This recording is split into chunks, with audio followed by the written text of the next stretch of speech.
So today we're going to spend a little bit of time talking about the standards in our problem-solving unit.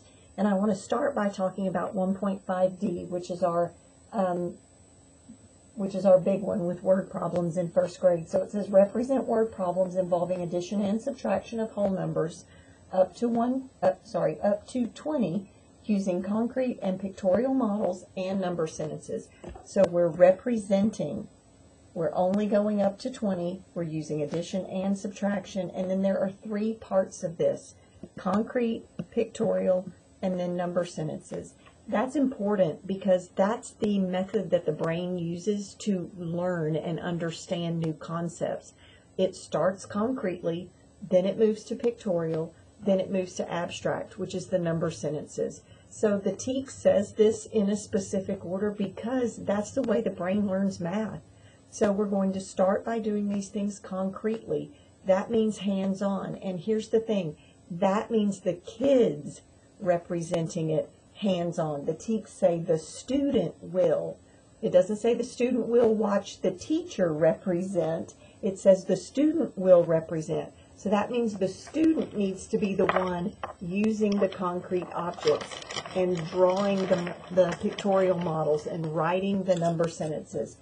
You're going to model it, but the student needs to do it. Every student needs their own set of manipulatives to solve these problems. So we're just going to do a short example with some red and yellow counters, and I'm just going to put some down here, and we're going to talk about what I may have modeled with this.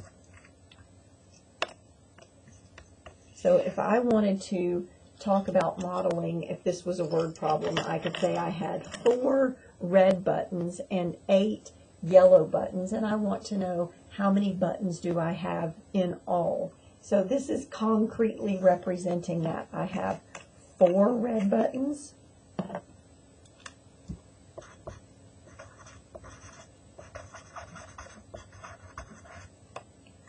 I have 8 yellow buttons. Can you even see? Oh, you can see that. 8 yellow buttons. And I want to know how many in all.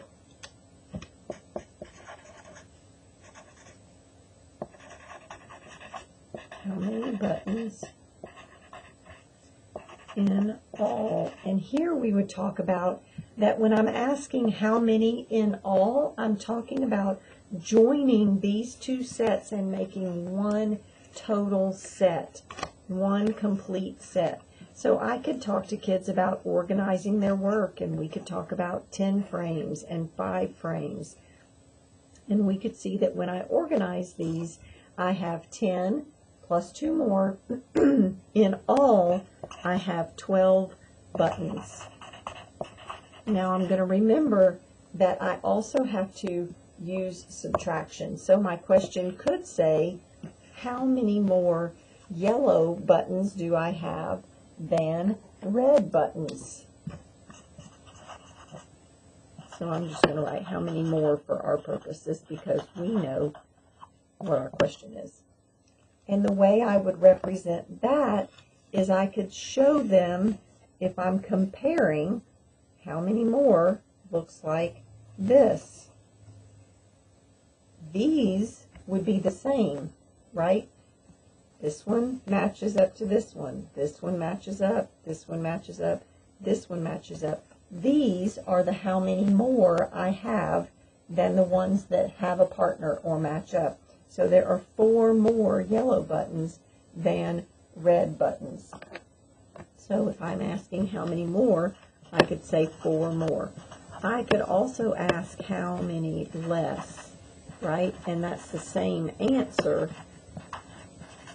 But kids need to see that in both ways. And we would still know there's 4 less red than yellow.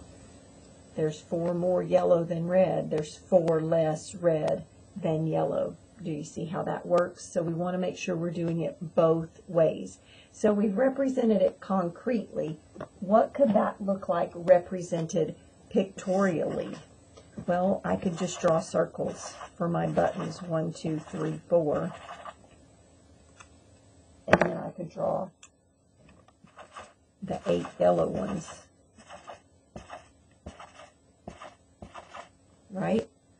I also pictorially want to do things like number bonds. If I'm trying, my marker stuck and didn't let me write. If I'm trying to find out how many in all, I know that there were 2 parts. There's 4 in this part and 8 in this part. I can use a number bond to show there's a total of 12. This could also be pictorially represented. There's something on my paper or my marker in a strip diagram or a part whole mat. So there's 4 red and there's 8 yellow.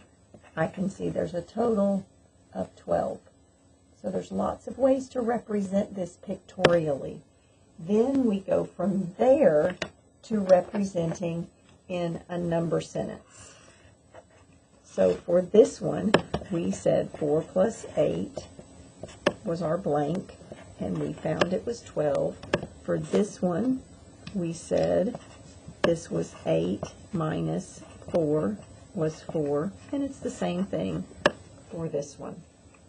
So we've gone from concrete to options for pictorially modeling this to what do the equations look like. So you can see how we can progress through that.